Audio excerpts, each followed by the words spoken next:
Okay. All right. So the SCA Day of Learning is dedicated in honor of our community's selfless medical professionals. And may our learning merit the Refuah Shelemah of our dear founder, Stanley Chera, Shlomo Ben Shoshana, and all those who have fallen ill. So this should be a merit for Refuah Shelemah for everybody. So the subject of our discussion today is Maror and Korekh, based on our Syrian traditions.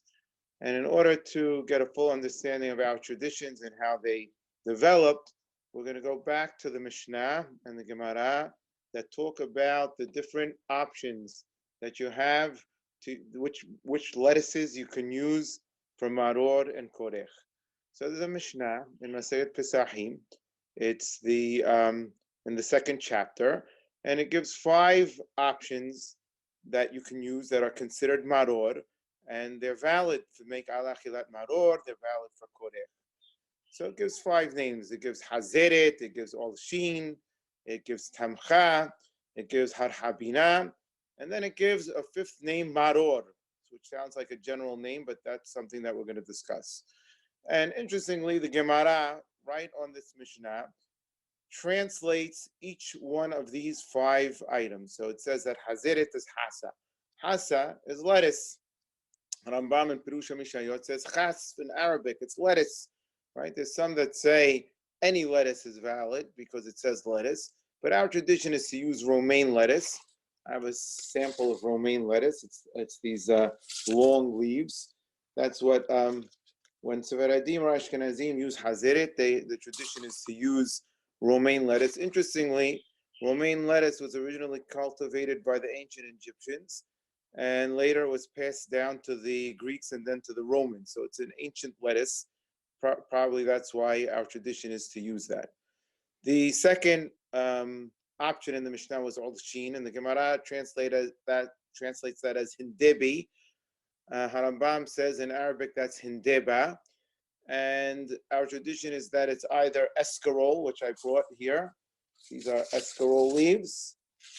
Or we have a tradition that it might be chicory, which is like a curly endive, which I have a sample of here. So both escarole and chicory, the leafy one and the more curly one, belong to the same species of endivia, right? So we have sources like, for instance, Rabbi Yosef Molcho, in his work Shulchan Gavoa, writes that it's escarole. The Kaf HaHaim, Rabbi Yaakov Sofer, also brings one source that says it's escarole, but escarole and chicory, the curly endive, are both the same species of endivia. We also have other sources that identify their olshin with the species known as intibis. Now, part of the intibis species is the Belgian endives.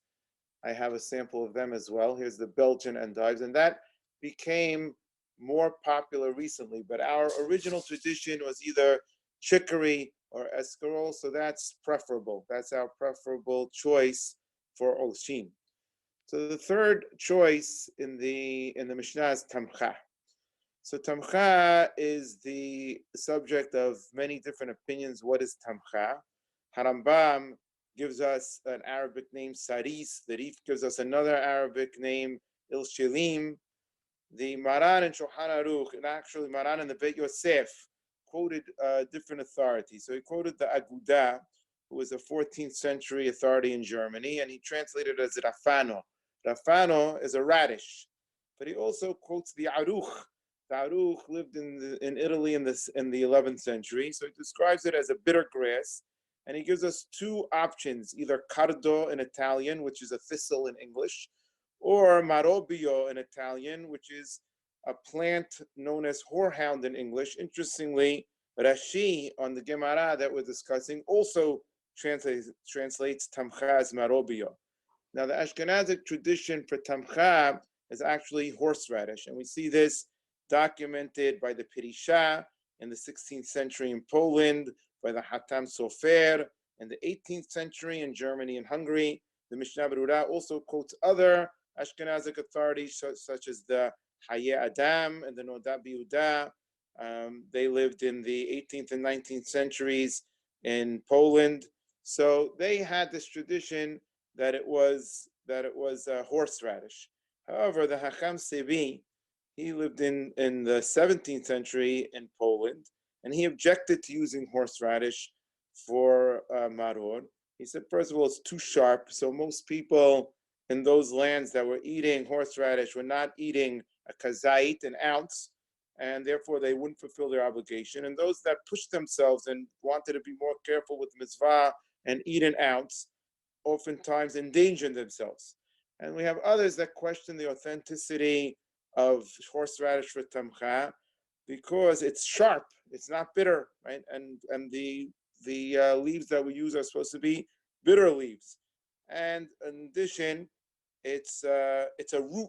It's not a leafy vegetable or plant like all the other suggestions for tamchan, as well as oshin and hazeret are. And lastly, it's unlikely that it grew in Eretz Yisrael, the land of Israel, during the times of the Mishnah. So for these reasons, authorities like Keter Shem Tov, Rabbi Shem Tov Gagin, and Yehuda Felix, who wrote a book known as HaSomeach V'Hachai BaMishnah. So this is a book that came out in 1983, and he goes through all the different plants and animals that are mentioned in the Mishnah, and he explains to us what they are so that we can have a better idea of what they are. So he also felt it was unlikely that horseradish would be one of the 5 options given by the Mishnah. Interestingly, we have Hakam Abraham Hamway, who was born in Aleppo, and he printed a mahzor for Pesach and Shavuot known as Beta Behira. This is not the original printing from 1875. It's a reprint from the 1980s, but it's the book in its entirety. It's actually an offset, so it's the actual setting of the 1875 printing, just redone later. And there he writes that tamcha, according to what his opinion, what he thinks it is chabus in Arabic. So I inquired with Hakam Leon Gindi Sheyahye, he's a rabbi in Sharet Zion, if he was familiar with this lettuce known as chabus. So he said he is, and they did use it even in his times. He used it on the night of the Haggadah for Maror, and he told me that it's green butter lettuce. So here's a sample of green butter lettuce. Now, the interesting thing about green butter lettuce is sometimes it's bitter and sometimes it's sweet. It really depends on how it's grown. If it's grown in cooler temperatures and darker area, it's sweet, which the growers prefer it to be sweet. But if it's grown later in the season when it's hotter and sunnier, brighter, so then it becomes bitter. So he says that that's what they used even in his times. And we're going to get to more testimony from Halab about the green butter lettuce for tamcha. Now, the other 2 options that the Mishnah gives us is the har habina and the general expression known as maror. So with regards to har habina, we have different explanations that were given to us in Arabic from Harambam and the Rif, Karsa'na or Kutsaina, in Arabic, Handakuk, right? So the Rabbi David Abu Darham in 14th century Spain also gave us these Arabic translations, but we also have an English translation. It's a plant known as a ringo. We have this from Yehuda Felix in HaSomeach V'Hachai BaMishnah, and also Rabbi Yosef Kafeh, who wrote a commentary to Harambam's commentary on the Mishnah. Rambam has Perusha Mishnayot, and in Pesachim, in the footnotes of Rabbi Yosef Kafah in his edition, he explains that the har habina is a plant known in English as a ringo. Now, when we get to the 5th option, maror, so we know that it's a bitter lettuce.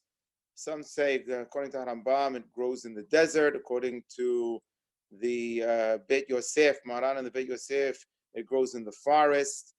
And Harambam, Rabbi Yosef Kafah, Harambam called it a kind of lettuce called chasbari. He called it morer in Arabic. And the English translation that we have from HaSomeach V'Hachai BaMishnah is Sanchez. There are others that are Ashkenazic authority known as Maharil or Mahari Molin in 14th century Germany, translated it as a plant known as wormwood or la'ana in Hebrew, that Ashbetz, who lived in Spain and Algeria in the 14th and 15th centuries, objected to this translation. So these are the different options that we have. The ones that are common in our times is the romaine lettuce, which is hazeret, the chicory or the escarole for the olshin, and some use the Belgian endives for their olshin. So the Gemara tells a story, and the story really addresses a question that many have when they make alachilat maror. Those of you that use romaine lettuce, you'll often complain that it's not bitter. It tastes sweet. It tastes regular. How come we're making alachilat maror on a lettuce that doesn't taste bitter at all? So the Gemara, both the Talmud Bavli and the Talmud Yerushalmi, address this question. So the Gemara tells us a story about an Emorah known as Rabaha, and he was looking for mirirta. Mirirta is the last option on the 5, maror. The Gemara says that maror is mirirta. So he was looking for mirirta because that's a very bitter lettuce. That was maybe the most bitter option on the list. So that's what he was looking for. And Rabbeina, another authoritative Emorah, asked him, why are you looking for mirirta? Why are you looking for that lettuce specifically? Because it's the most bitter one? Didn't the Mishnah say to use hazeret? Hazeret is romaine lettuce. And other authorities as well, an authority from the school of Shemuel said to use hazeret, which is romaine lettuce. And yet another authority, Refuah Shelemah, says that the mitzvah is to use romaine lettuce. So we see that all of these authorities, the Mishnah, the house of Shemuel, Refuah Shelemah, all had no problem with the hazeret, even though it's not bitter. And then Rabbah came, and that was Rabbaha's father, and he explained why romaine lettuce is considered a good option for maror. He says that the translation of hazeret is for romaine lettuce is hasa, right? It means lettuce, but it also is synonymous with mercy, has, to have mercy. So since Hashem had mercy on the Jewish people when he took them out of Egypt at Pesach time, so that's why it's appropriate to have it for maror, right? Romaine lettuce, according to Rabbah, it's the name of the lettuce that makes it fitting as opposed to its taste. And we also have the Targum on Kalos when he explains Pesach in the Humash. He uses the word hayas, right, to have mercy. So he interprets the name of the holiday not as to pass over like others translate it, but rather he translates the name of the holiday, Pesach, as mercy. So it's fitting to use hasa, which means mercy, for maror, even though it's not bitter. There's another opinion brought in that same Gemara. That's the opinion of Rabbi Yonatan. And he says that the romaine lettuce, the beginning, the leaves are soft, and the end, the stalks are hard. So he says that's comparable to the Egyptians. The Egyptians were soft with us in the beginning. When they made us work, they spoke to us softly. It says that we worked avodat parech, which means that it's understood to mean it's crushing labor. But the Achamim, the rabbis in the Gemara, expound upon that. They make a derasha, parech perach, that they had a soft tongue. So in the beginning, they spoke to us nicely. They encouraged us to work in a friendly way. According to Rashi, they even paid us to work in the beginning, and only afterwards it was forced labor without any pay. So again, according to Rabbi Yonatan, it's appropriate not because of necessarily because of its taste, but because of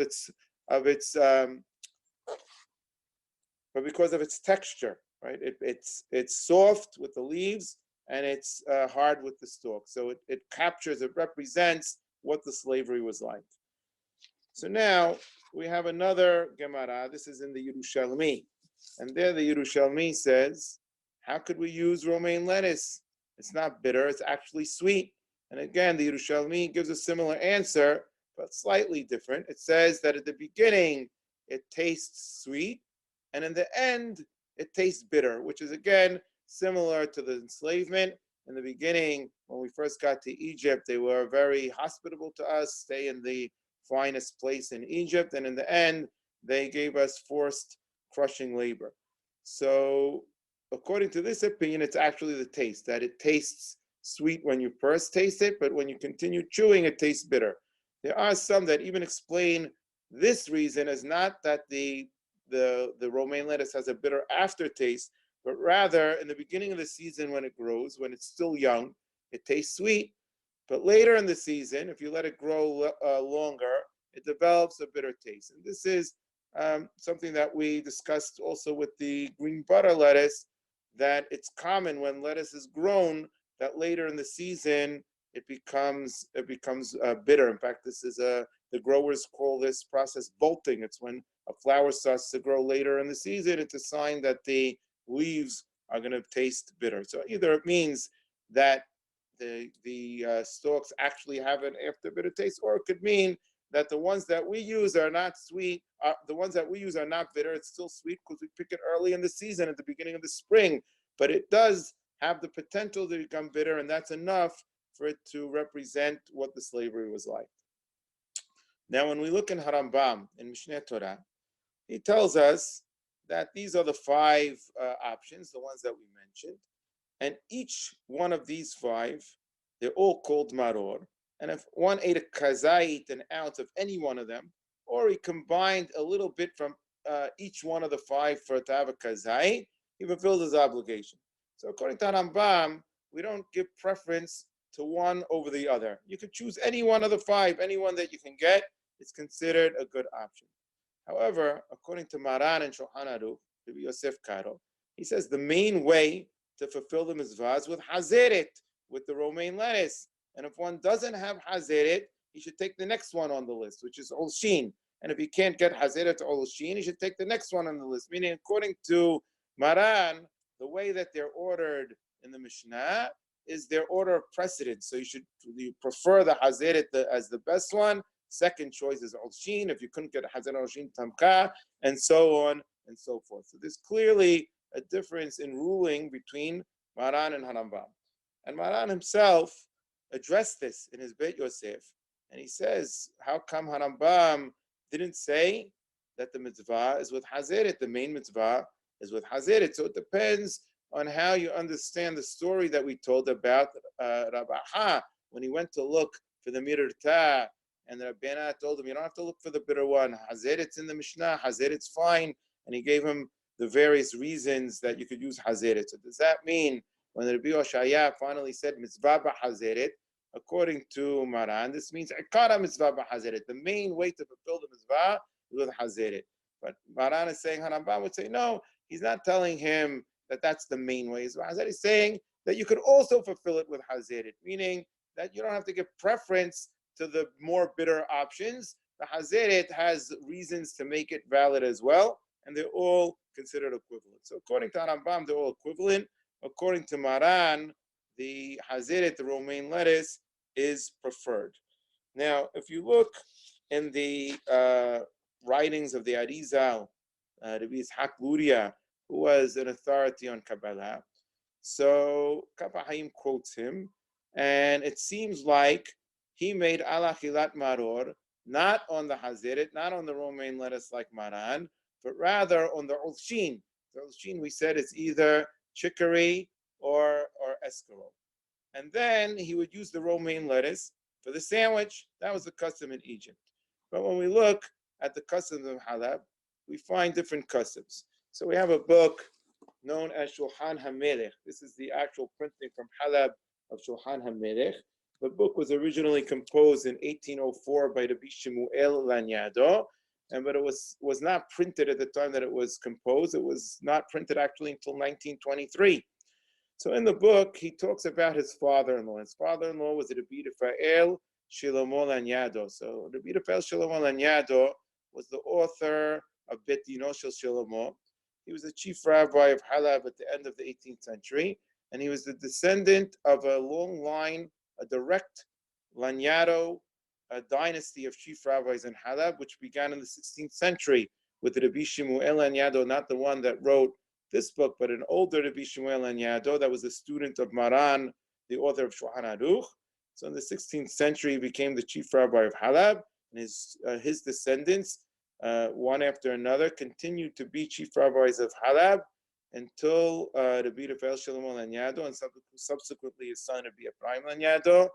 So Rabbi Refuah Shelemah Lanyado, he used chabus right? Which we said, according to Rabbi Hakam Leon Gindi, is this green butter lettuce.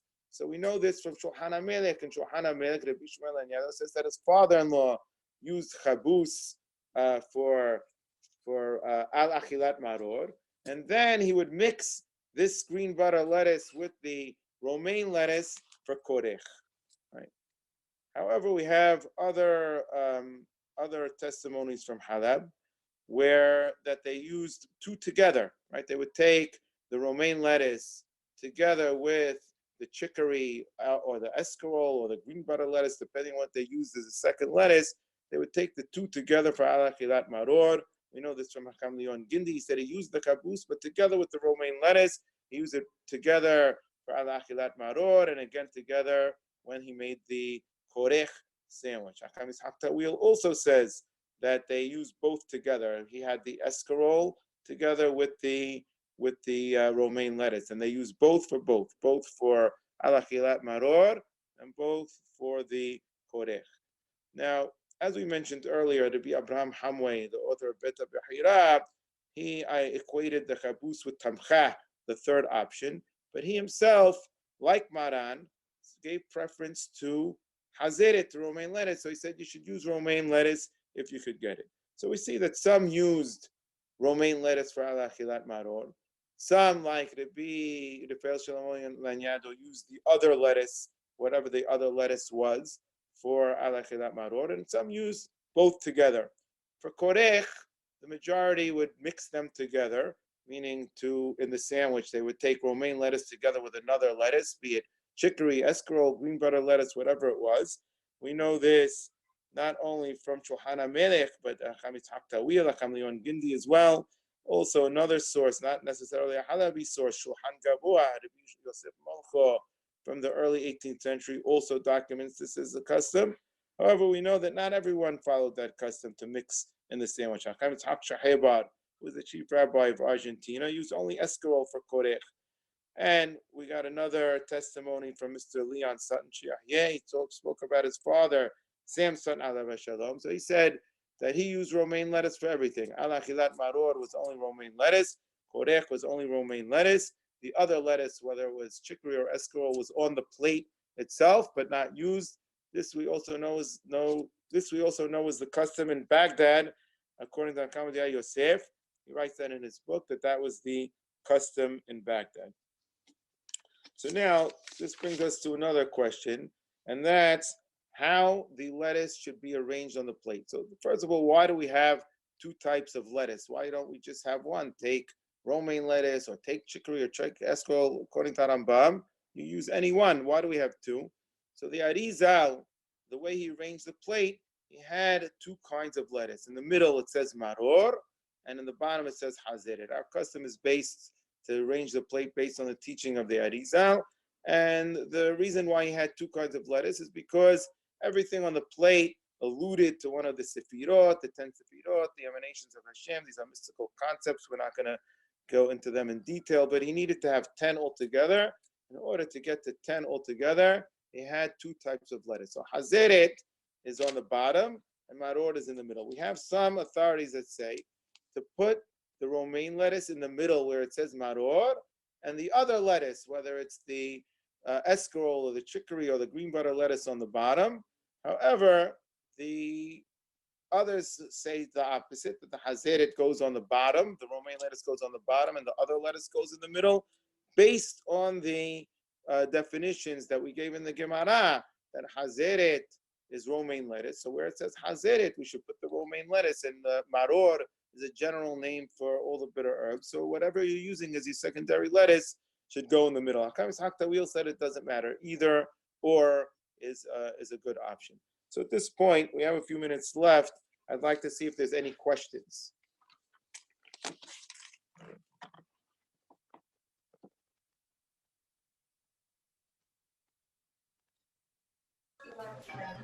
Does anyone have any questions? Sorry about that. Hi, Mom. How are you? Okay, so if there's no questions, we'll use the remaining time just to talk about one other aspect. one other aspect of the Haggadah. So that's with motzi matzah. So sometimes people have questions: how should we do motzi matzah? So the proper way to do motzi matzah is you take all three matzot. The head of the household takes all three matzot in his hands together, and he makes hamotzi lechem min haaretz. After he makes hamotzi lechem min haaretz, he puts down the third piece, and while holding the top piece with the broken second piece, he recites the beracha al achilat matzah. After reciting al achilat matzah, he breaks off a little bit of the top and the bottom together. He dips it in salt, and he has a little piece. He doesn't have to lean to the left of this little piece. This is just so there shouldn't be an interruption between the beracha and tasting the matzah. And at this point, he should distribute some matzah from the plate, a little bit of the top and a little bit of the second piece to everybody at the table. And then after he does that, that's when he leans to the left and eats his matzah, and everybody leans to the left and eats their matzah. Now, if you're eating matzah off the plate, it's proper to have 2 ounces of matzah, an ounce from the top piece and an ounce from the second piece. But if someone is not having matzah from the middle plate, he's not obligated to, so then you only have to have 1 ounce, even from motzi matzah. It's sufficient. So if you prepare your matzah prior to the berachot from the box, you can prepare for yourself 1 ounce of matzah. If you're taking from the plate after it's distributed, take 1 ounce from the top and 1 ounce for the bottom. So this is the end of our shiur. If there's any questions, we'll take questions. If not, we'll conclude.